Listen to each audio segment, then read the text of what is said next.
Hello guys.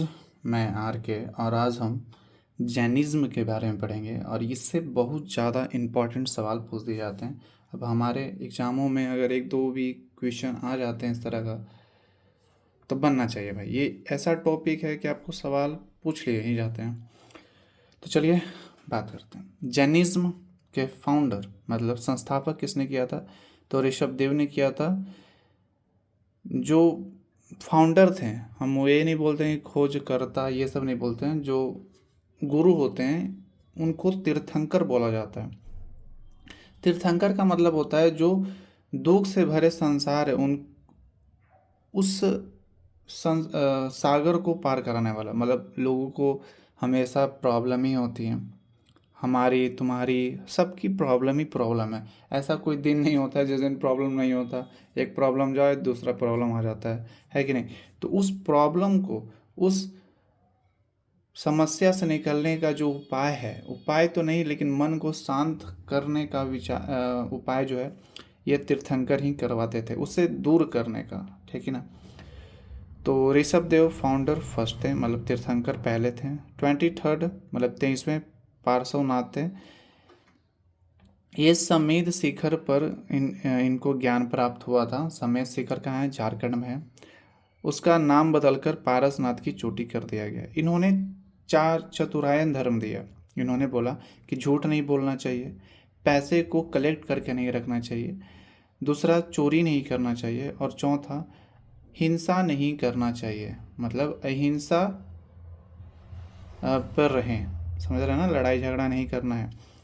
सबसे main आते हैं 24th तीर्थंकर, जिन्हें महावीर, यही रियल फाउंडर है। मतलब अगर वास्तविक में तीर्थंकर फाउंडर अगर बोलें जिन्होंने बहुत जैनिज्म को फैलाया, वो यही थे, महावीर थे। इनका पापा का नाम सिद्धार्थ था, जो जात्रिक कुल के राजा थे। मदर त्रिशला थी, जो लिच्छवी नरेश चेतक की बहन थी। इनके एक बड़े भाई थे जो नंदी वर्मन थे। ये 540 बीसी में कुंडग्राम में जन्म लिए थे, जो वैशाली के आसपास में है, और 468 बीसी में मर गए। इनकी वाइफ का नाम यशोदा था। यशोधरा नहीं, यशोधरा बुद्धिज्म है, तो थोड़ा सा कन्फ्यूज़न हो जाता है। तो इनकी वाइफ का नाम यशोदा था। डॉक्टर प्रियदर्शनी थी। एंड इनके दामाद जो थे जमाली नाम था। इन्होंने 30 वर्ष की उम्र में घर त्याग दिया। अब ध्यान दीजिएगा, जो बुद्धिज्म भी है और जैनिज्म भी है, इन्होंने करीब 30, 28, 29 की उम्र में ही घर त्याग किया था। क्यों? क्योंकि लोगों में जानने की इच्छा, लोगों में मोह मोह से उबने की इच्छा इस उम्र में ही आती है। अभी आप लोग पढ़ रहे हैं, हम भी पढ़ रहे हैं, हमारी उम्र भी उतनी नहीं हो रही, 22-23 हो रही है। और यही चीज़ होती है इस वक्त। लोग बस जीने की अलग अलग से मुंह आते रहता है कि भाई पैसे चाहिए, कमाना है, फेम आता है। लेकिन आप जैसे ही 30-35 उम्र में जाते हैं ये सब से दूर होने लगते हैं। ये सब लगता है कि क्या, क्यों कमा रहे हैं, सवाल आने लगते हैं। तो वही चीज़ उनके मन में भी हुआ। अब जैसे कि हम ऐसे ही थोड़ा एक्स्ट्रा नॉलेज दे रहे हैं, नॉलेज नहीं, अब बात कर रहे हैं आपसे कि भाई किससे बात करें, है कि नहीं? हमारे लिए आप लोग ही हैं, है कि नहीं? तो बस, तो नेक्स्ट चलते हैं। इन्होंने 12 साल तक तपस्या की। कहाँ की? तो जाम्बी ग्राम एक जगह है, साल पेड़ होता है उसके नीचे, त्रिजुपालिका नदी के आसपास में ही इन्होंने तपस्या किया 12 सालों तक। जब ये तपस्या कर लिए तो इन्हें जब ज्ञान की प्राप्ति हुई तो इन्हें कैवलिन या जीन या निग्रोध कहा गया। जीन का मतलब होता है विजेता। अब विजेता किस चीज़ पे? वही जो भी जस्ट बताए, मोह माया पे विजेता। जब संसार के जो बहुत सारे बंधन होते हैं यार, आप अगर अभी चाहो कि मैं ये करना चाहता हूँ तो बहुत सारी चीज़ें आपको रोकेंगी, है कि नहीं? अगर आप सोचोगे कि अब इंजॉयमेंट करना है, घूमना है, तो बहुत सारी चीज़ें रोकेंगे। क्या रोकेगी? तो सबसे पहला पैसा, फैमिली, फैमिली का प्रॉब्लम, ये सारी चीज़। लेकिन वही विजेता, जब इन चीज़ों से मोह माया जब हटा दिया जाता है तो आप जीन बोल सकते हैं। तपस्या करने के बाद बंधन से मुक्त इन्होंने पहला लेक्चर, पहला उपदेश कहाँ दिया? तो राजगीर में दिया। लास्ट कहाँ दिया? पावापुरी में दिया।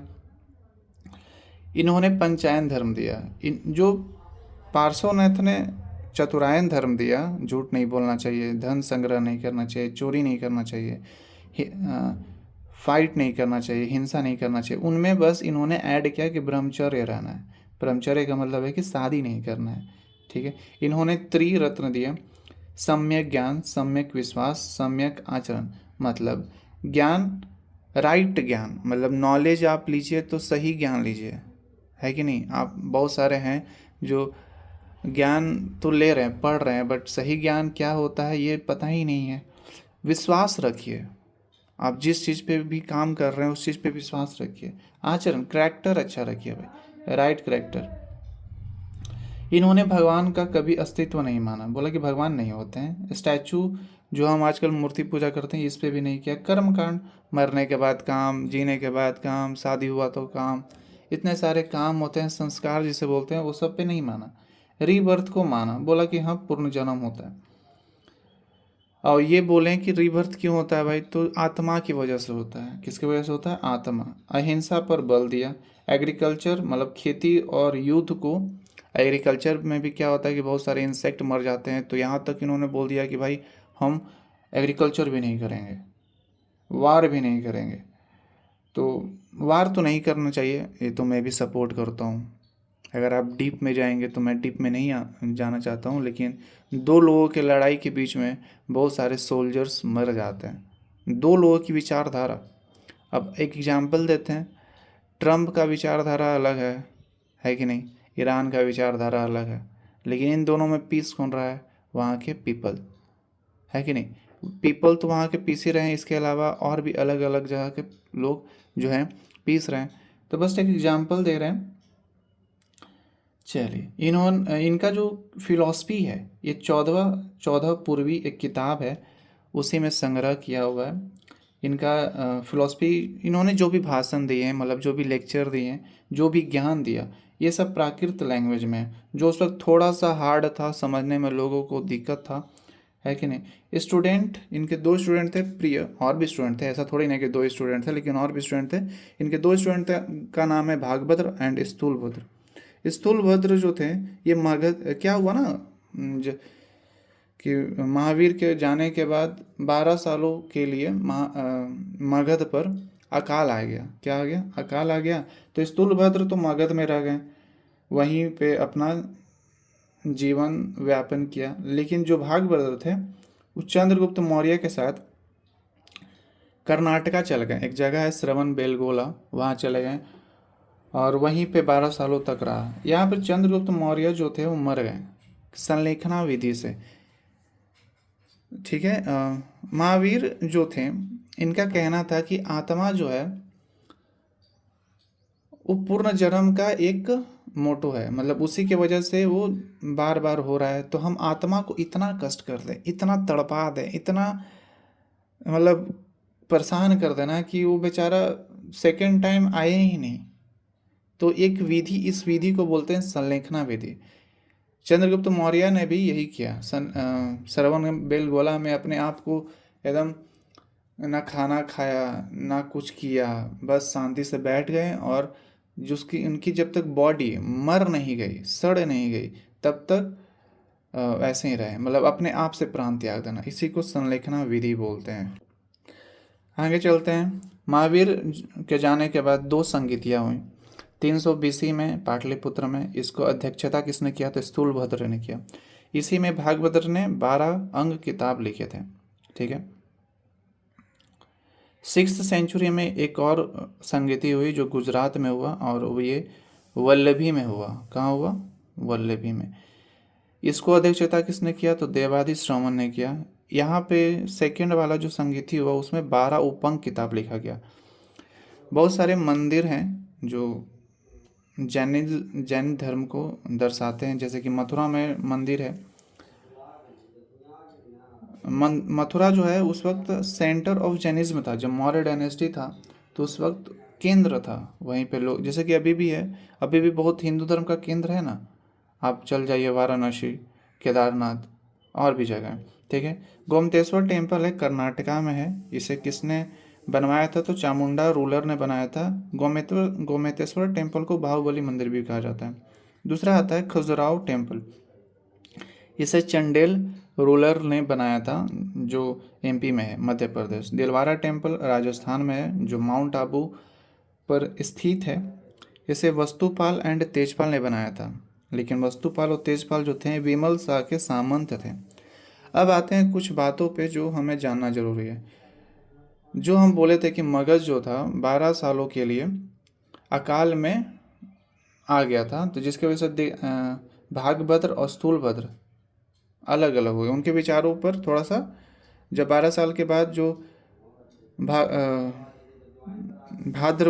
भद्रबाहु आए थे, तो थोड़ा विचारों का थोड़ा सा चेंजिंग आ गया था, ठीक है।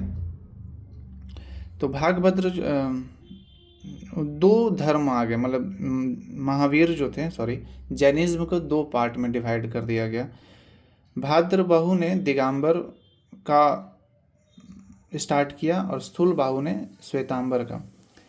दिगंबर में बिना कपड़ों के रहते थे, फीमेल को मोक्ष नहीं दिया जाता था। 19th जो मल्लीनाथ जो थे, उन्हें बोला गया कि वो मेल थे। श्वेतांबर में ये कपड़े पहन कर रहते थे, ये समझें, और फीमेल को मोक्ष दिया जाता था, और ये बोलते थे कि फीमेल को मोक्ष मिल सकता है, ठीक है।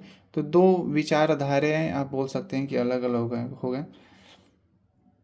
कुछ साइन है, जैसे कि ऋषभ देव, उनका क्या साइन है? तो सांड है, जो बुल आप बोल सकते हैं। पार्श्वनाथ का स्नेक, और महावीर का लायन, ठीक है। तो ये पूरा जैनिज्म है, इससे बाहर सवाल नहीं आ सकता है। तो थैंक्स।